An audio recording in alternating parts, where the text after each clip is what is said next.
Historicamente, a WWE sempre gostou de ditar os rumos que a plateia deveria seguir, dizendo para quem ela deveria torcer ou quem ela deveria vaiar. Porém, de tempos em tempos, o público acabou fazendo com que a sua voz fosse ouvida, indo contra os desejos da companhia, e isso acabou forçando a empresa a tomar decisões que ela não esperava. E no vídeo de hoje nós vamos falar sobre 10 momentos em que a voz do público foi ouvida e os planos da WWE foram alterados. Com a primeira situação, é a 10ª situação, que o público forçou a mão da WWE, foi quando a WWE acabou fazendo um show e o público gostou tanto que eles acabaram tendo que fazer outro, apesar de que os planos eram de fazer um só. E a gente está falando da ECW One Night Stand de 2005. Esse show foi muito interessante porque a WWE estava tentando capitanear em cima de uma reação nostálgica do público à ECW. A ECW era companhia fundada por Paul Heyman lá na década de 90 e havia sido conhecida por ter lutas de hardcore, lutas sem regras, lutas sem desclassificação e que tinha um conteúdo extremamente adulto, que contrastava com o conteúdo infantilizado e cartunesco da nova geração da WWE.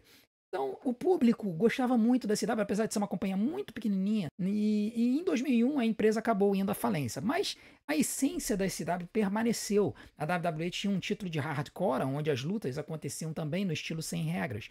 E sempre que havia essas lutas, ou sempre que o show ia para a cidade da Filadélfia, que era a sede da ECW, o público ficava gritando ECW, ECW, ECW. E tanto no começo da era dos fóruns, da internet, quanto nas arenas, o público pedia uma oportunidade de ver os seus lutadores favoritos juntos num show por uma última vez. E quando aconteceu a história da invasão, que trouxe vários desses elementos, esses lutadores da ECW para dentro da WWE, isso aumentou esse fervor e esse desejo de ter o último show da ECW com a cara da ECW. Então, em 2005, a WWE resolveu fazer o ECW One Night Stand, ou seja, um show que aconteceria uma única vez no Hammerstein Ballroom em Nova York, uma das arenas que a ECW costumava mandar shows. E esse show era para acontecer uma única vez. Era para ser um encontro de nostalgia, era para trazer os lutadores lendários da ECW, para se apresentar uma última vez para o público e encerrar a ECW de vez. O problema é que a reação do público foi tão boa e a recepção do show foi tão boa que a WWE abriu os olhos e decidiu fazer uma segunda participação do ECW One Night Stand em 2006, que foi aquele show com a infame luta pelo campeonato da WWE entre o John Cena e o RVD. E aí esse show ele viria a ser o início do projeto que se tornaria a WWECW, ou como a gente conhece, né, a versão da WWE da ECW, uma versão sanitizada, totalmente cartunesca, tinha até zumbi no negócio, que foi transmitida no Sci-Fi de 2006 até aproximadamente 2010. E essa ECW ela acabou sendo uma terceira brand, onde vários lutadores iniciantes começaram a participar da companhia e ela seria quase que um protótipo do que viria a ser a NXT futuramente. Então, a forma como o público reagiu acabou pedindo a formação dessa companhia e a WWE achou que conseguiria capturar a essência da ECW. Só que acabou sendo um desastre. Enfim, por conta do desejo do público de ter esse show e a WWE acabar criando uma nova brand para atender esse desejo, apesar da porcaria que foi, é que a gente colocou a ECW One Night Stand, que aconteceu 2 vezes, na 10ª posição da nossa lista.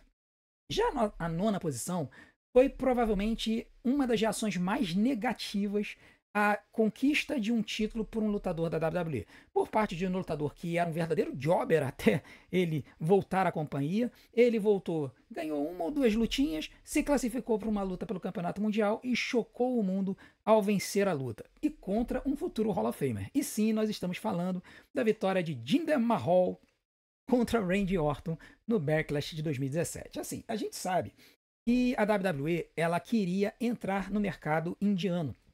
E a gente vai ver uma outra situação que prova isso mais pra frente.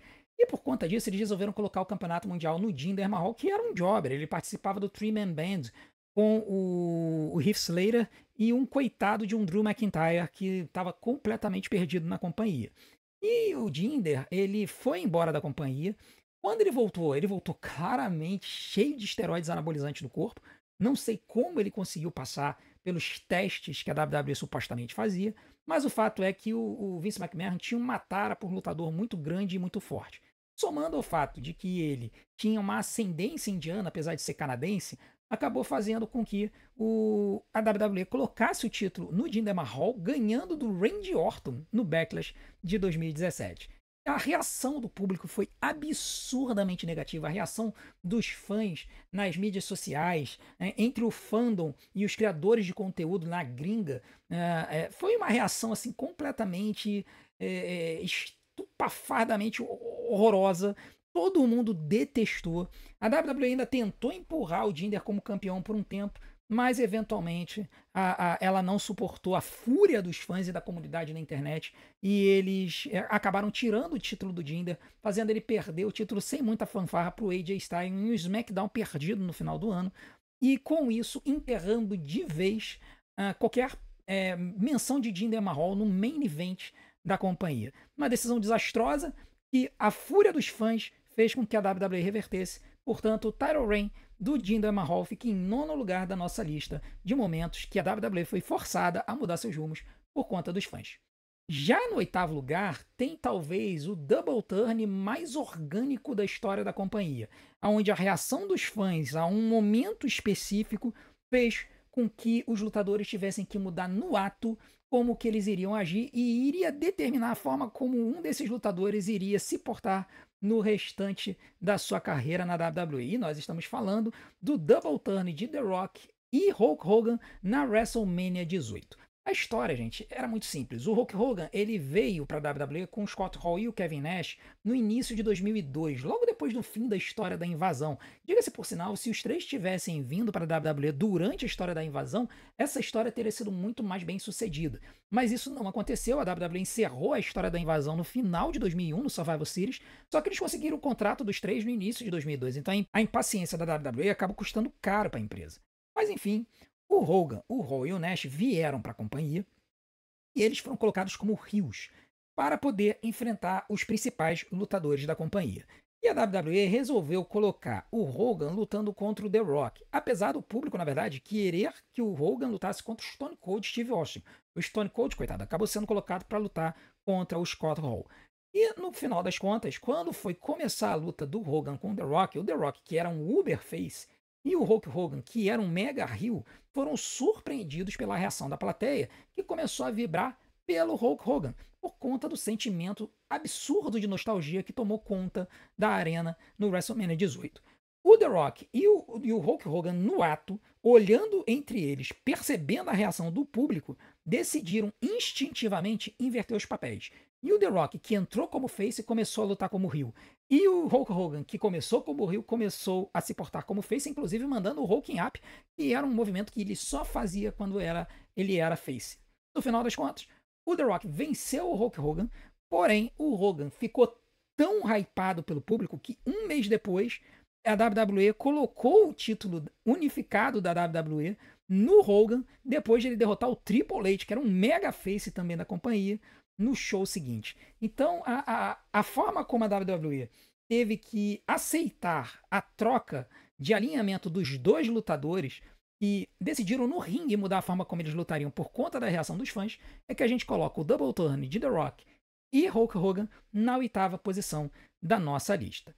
Já a sétima posição, ela não teve um grande impacto a longo prazo, mas ela foi revolucionária pela forma como um lutador conseguiu mudar a sua sorte na companhia por conta de uma mídia e de uma plataforma que estava começando a fazer sucesso na época em que ele a utilizou. E nós estamos falando de Zack Ryder, que utilizou esse nosso digníssimo YouTube para fazer o seu cartaz. O Zack Ryder, ele foi o primeiro lutador da WWE a descobrir o potencial do YouTube.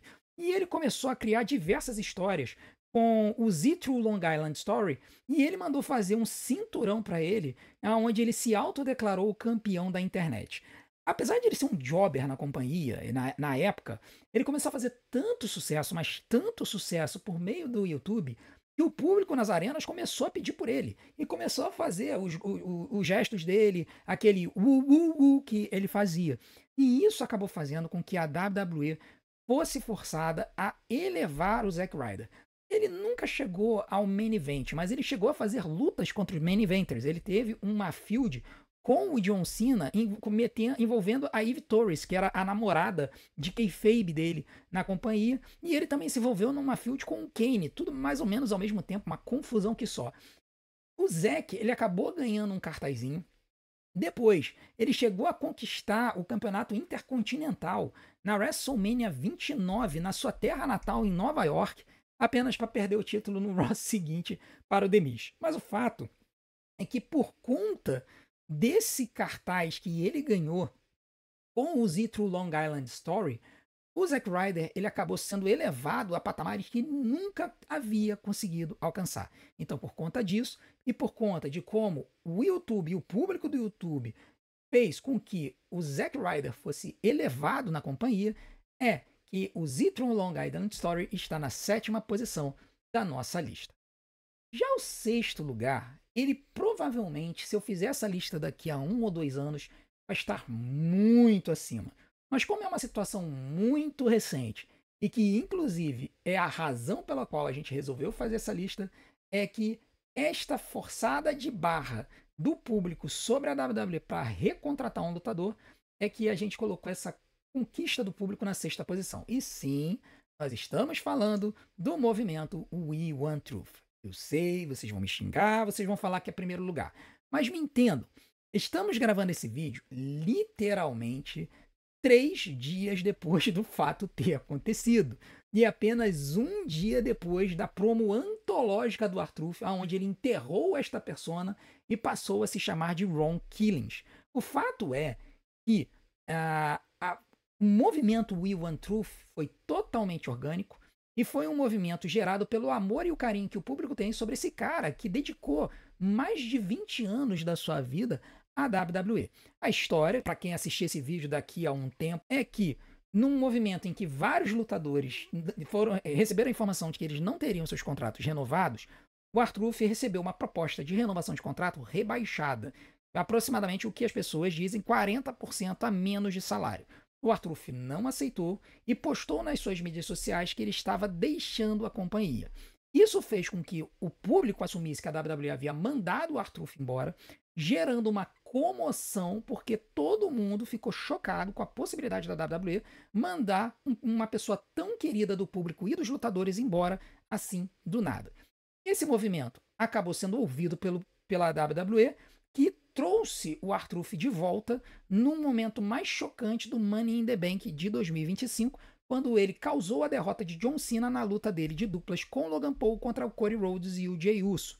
E 2 dias depois, no Monday Night Raw, o R-Truth, pegando uma tesoura, cortou os seus dreads, enterrou a persona de R-Truth e declarou que ele deveria ser agora chamado de Ron Killings, o seu nome verdadeiro, remetendo a sua persona antiga na TNA, onde ele foi 2 vezes campeão mundial pela NWA.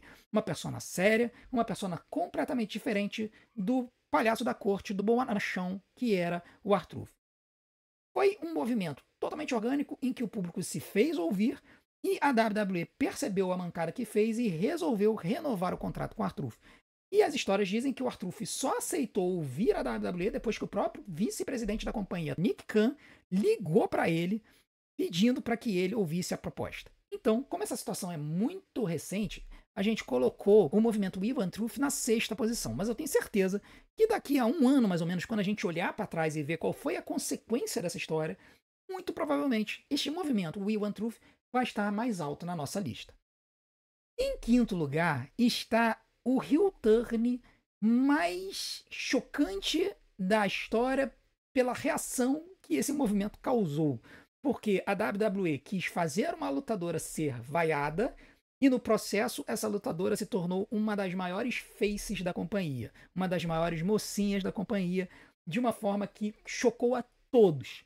Porque não era o que a WWE esperava. E nós estamos falando do heel turn da Becky Lynch contra a Charlotte Flair no SummerSlam de 2018. Gente, é algo assim que até hoje me faz pensar por que o público odeia tanto a Charlotte Flair. Assim, ela é uma excelente lutadora, ela tem uma boa persona. Eu acho que é aquela coisa dos bastidores, da arrogância dela e tudo mais, que fazem com que o público não compre a pessoa em si, né? Havia tido outras situações no passado, da Charlotte, depois ela se meteu em confusão com a Nia Jax, com a própria Beck na hora de trocar títulos, enfim. A verdade é que no SummerSlam de 2018, a Charlotte Flair e a Becky Lynch se enfrentaram numa luta triple threat de ameaça tripla contra a Carmella, que era campeã. E nessa luta, a Charlotte Flair venceu e conquistou o cinturão.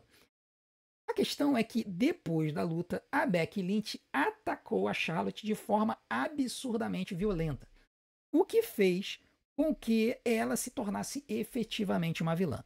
O problema é que o público aplaudiu e vibrou com a heel turn da Becky Lynch. E por que eles fizeram isso? Porque durante muito tempo o público pedia uma mudança na persona da Becky. Ela era uma mocinha muito tranquila, muito pra galera, e o povo já não estava suportando isso. Então, quando a Becky ela mostrou uma personalidade mais agressiva e se tornou vilã, isso acabou atraindo o público e percebeu que eles poderiam estar vendo uma nova persona interessante surgir. E aí, todo mundo vibrou, ainda por cima era contra a Charlotte, que é uma pessoa inexplicavelmente odiada pelo público. Depois a gente sabe dos probleminhas que ela teve, né, e tudo mais, mas, cara, o ódio visceral que o público tem pela Charlotte é que fez muito com que a Becky fosse aplaudida. E a mudança era uma mudança muito esperada pelo público. A Becky era para ter se tornado vilã, acabou se tornando mocinha. Essa posição ela foi consolidada no Survivor Series, quando teve aquela luta do Raw contra o SmackDown, que a Nia Jax deu um soco na cara da Becky Lynch, quebrando o nariz dela e ensanguentando a cara dela, e a Becky depois agindo de forma totalmente desafiadora, chamando a Nia Jax para briga com a cara dela toda ensanguentada. E foi nesse momento que surgiu a persona da The Man, que iria dominar a carreira da Becky Lynch e iria levá-la ao main event do WrestleMania 35. Então, pelo início da mudança da carreira da Becky e o que isso levaria ela a se tornar, é que o heel turn da Becky Lynch contra a Charlotte se tornou o quinto momento em que os fãs fizeram a WWE mudar de ideia. Agora, o quarto lugar, a verdade é que foi uma situação que foi uma tremenda injustiça, né? O público percebeu a injustiça, clamou por mudanças e a WWE foi forçada a recontratar um lutador que ela havia literalmente demitido. Não foi o caso do R-Truth, em que o contrato dele ia vencer e a WWE não ia renovar, e aí eles decidiram renovar. Foi um caso literalmente de um lutador demitido que a WWE foi forçada a recontratar por causa de uma situação, de uma história que aconteceu e que um movimento, a companhia entendeu que havia sido longe demais. E a gente está falando da demissão e recontratação de Daniel Bryan por conta disso aí. Né? No início, no primeiro dia em que o Nexus foi formado, que foi quando os calouros da NXT atacaram o ringue numa luta do Ryback com John Cena, se eu não me engano, eles demoliram a mesa dos comentaristas, atacaram os narradores, atacaram os funcionários, atacaram os lutadores, desmontaram o ringue, fizeram um escarcéu. Nunca teve uma demolição tão grande do stage da WWE como naquele dia. Só que no meio da confusão, o Daniel Bryan resolveu enforcar o Justin Roberts, que era o anunciante da companhia, com a própria gravata dele. E o que acontece? Bom, a cena acabou sendo transmitida. E, aparentemente, a empresa que transmitia o show na época não gostou e reclamou. Por conta disso, a WWE resolveu demitir o Daniel Bryan, colocando a culpa do spot nele, né, dizendo que ele tomou essa liberdade com o Justin Roberts e ele poderia ter causado problemas sérios com o narrador. Então, o Daniel Bryan foi demitido da companhia, só que o público imediatamente se enfureceu e começou a gritar pelo Daniel Bryan nos shows seguintes constantemente, levando a WWE a recontratar o Daniel Bryan semanas depois, fazendo com que ele se unisse ao time WWE na luta contra o time Nexus no SummerSlam de 2010. Então, foi a primeira instância, assim, não a primeira instância, mas uma das principais instâncias em que o público, por meio da sua voz, conseguiu recontratar um lutador que havia sido injustamente demitido pela companhia. O principal desses casos a gente já vai ver daqui a pouco. Mas a demissão e recontratação do Daniel Bryan por conta deste episódio é o quarto lugar da nossa lista de momentos em que a WWE foi forçada a mudar de posição por conta dos fãs. Já o terceiro lugar também é relativamente recente, mas por conta das pessoas que estavam envolvidas na situação, ele acabou tendo um impacto duradouro que levou à elevação de um lutador ao posto de o cara da companhia.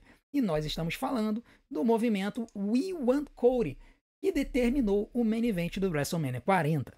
Para quem não conhece a história, o Cody Rhodes ele lutou no WrestleMania 39 contra o Roman Reigns com a história de que ele queria completar a história da sua família, porque ele queria conquistar o campeonato que o pai dele, Dusty Rhodes, nunca havia conquistado, que era o campeonato da WWE. E aí, com esta história, o Cody Rhodes enfrentou o Roman Reigns no WrestleMania 39. Todos achavam que ele iria vencer, mas ele acabou saindo derrotado. Ao longo do ano, o Cody Rhodes foi se mantendo, se nadando ali na superfície e tal, dando uma ciscada aqui e ali. Mas no Royal Rumble de 2024, o Cody venceu pela segunda vez seguida. E ele apontou na direção do Roman Reigns, dando a entender que eles iriam marcar novamente a luta Cody Rhodes e Roman Reigns. O grande problema é que o Dwayne The Rock Johnson, que é um ator de Hollywood, mas já foi lutador de luta livre muito famoso, iria fazer uma luta contra o Roman Reigns, uma luta que o público já estava pedindo há um bom tempo. The Rock e o Roman Reigns são relacionados, né, na mesma família, na Bloodline. Né? E aí, o público que antigamente ansiava por essa luta percebeu que a WWE estava querendo forçar a barra para que o Cody enfrentasse, na verdade, o Seth Rollins, que era o campeão mundial peso pesado. Isso acabou fazendo com que o público imediatamente se revoltasse contra essa ideia do main event entre o Roman Reigns e o The Rock, entendendo que a história só seria completa se o Roman perdesse o título para o Cody Rhodes e o Cody Rhodes se tornasse o cara da companhia.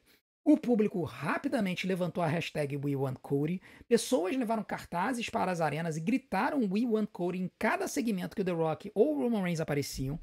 E isso acabou fazendo a companhia mudar os seus planos e fazer um main event duplo do WrestleMania 40.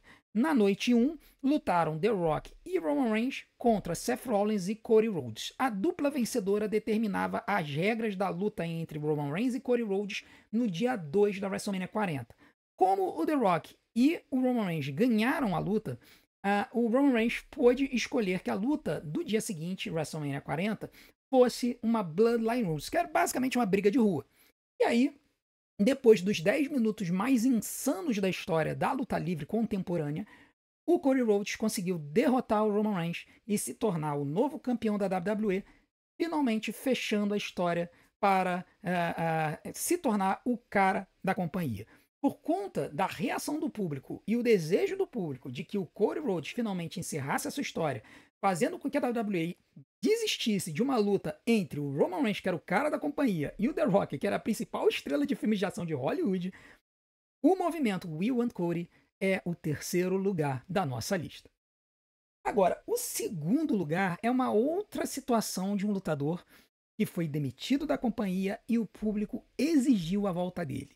Mas, cara, as circunstâncias por trás dessa história são tão escalafobéticas que até hoje eu não consigo compreender direito por que a WWE se meteu nesse buraco. E nós estamos falando da demissão e recontratação de Matt Hardy no movimento We Want Matt. Esse foi um dos casos mais escalafobéticos da história e, assim, é preciso que a gente elabore.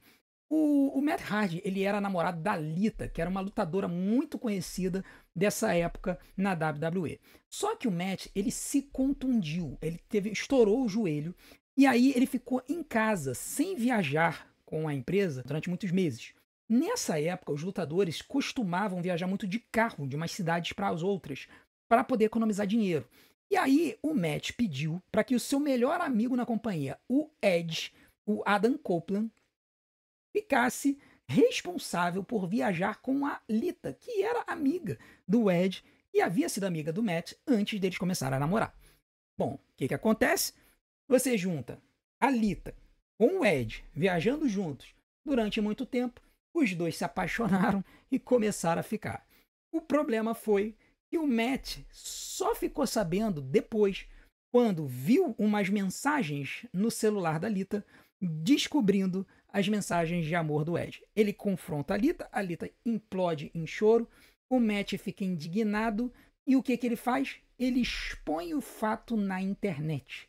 Ele tinha um site, um blog, e ele escancara essa traição que havia acontecido entre a Lita e o Edge, sendo que o Edge era casado na época, não com a Beth Phoenix, ele era casado com uma outra moça. E aí, meu amigo, claro que a situação explode de um jeito absurdo, a coisa fica tão feia que a WWE ela tem que pensar num jeito de resolver a situação. E o que eles resolvem fazer? Eles resolvem demitir o Matt, que expôs a história, foi o corno da situação.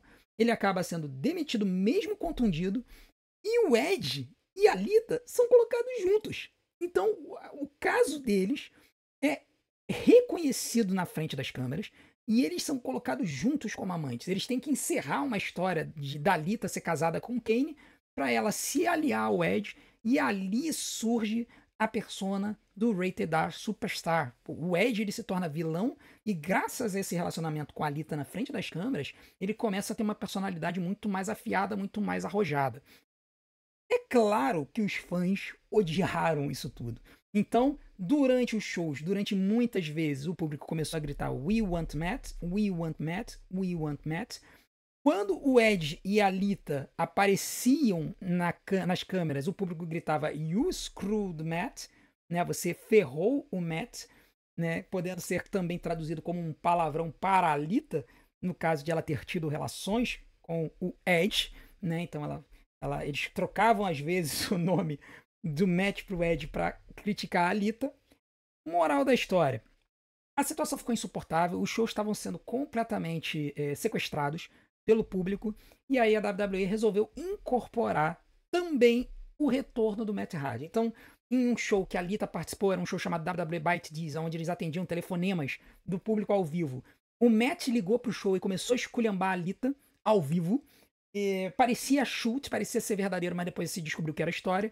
E aí, por fim, no dia 11 de julho de 2005, o Matt Hardy pula do público, ataca o Edge durante o show, iniciando uma storyline entre eles.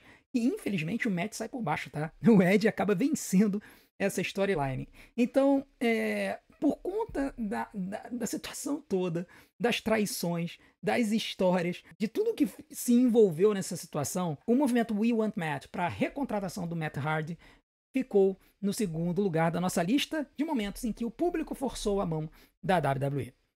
Bom, e qual é o primeiro lugar? Me desculpem vocês podem não concordar comigo, mas esse é um dos meus momentos favoritos na história da WWE. E começou com um cash-in que eu detesto e terminou com um momento glorioso que transforma o WrestleMania que aconteceu em um dos 3 melhores WrestleManias, na minha opinião, na história. E sim, nós estamos falando do movimento Yes!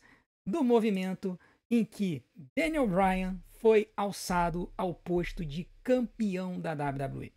A história, na verdade, não começa em 2014, ela começa em 2012, no WrestleMania 28, quando Daniel Bryan perde o título mundial para o Sheamus em 18 segundos na abertura do WrestleMania 28. E o público já tinha um determinado carinho pelo Daniel Bryan por conta da situação que havia acontecido antes dele ter sido demitido, recontratado. Depois ele ganha o Campeonato Mundial pela primeira vez. E o público havia se engajado com a persona dele, apesar de ele ser um vilão. Quando ele perde o título em 2012, o público começa a se revoltar e começa a apoiar o Daniel Bryan de uma forma como nunca havia acontecido. Isso acabou fazendo com que a WWE mudasse o gestual dele, porque ele fazia o yes para irritar as pessoas. Só que as pessoas começaram a fazer o yes junto. E aí é quando surge a figura do no, que ele começou a fazer no pro público para contra-golpear o fato de que o público ficava fazendo yes para ele quando ele vinha pro ringue. Daí surge a aliança dele com Kane, o time Hell No, aquela sequência brilhante de sketches com lá o médico lá que tentava fazer com que eles se aceitassem como dupla e acabou com eles se abraçando no ringue de uma forma totalmente estranha. E tudo isso acabou elevando o Daniel Bryan a uma pessoa assim amada pelo público. E aí, quando chega no SummerSlam de 2013, o Daniel Bryan ele consegue a chance de lutar pelo título contra o John Cena. Ele derrota o John Cena no auge, limpo, e ganha o título. Mas o Triple H acaba traindo o Daniel Bryan, atacando ele por trás e favorecendo o Randy Orton, que vem com a maleta do Money in the Bank e a utiliza, tirando o título que o Daniel Bryan havia acabado de conquistar.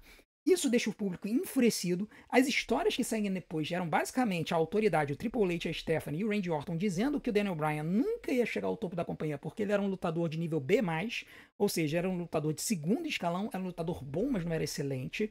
Isso foi fazendo o público se irritar ainda mais e cada vez mais empurrá-lo. E aí, quando o público achou que o Daniel Bryan ia ter a chance de derrotar o Randy Orton de volta na WrestleMania, ganhando o Royal Rumble de 2014, a WWE simplesmente decide não colocar o Daniel Bryan no Royal Rumble.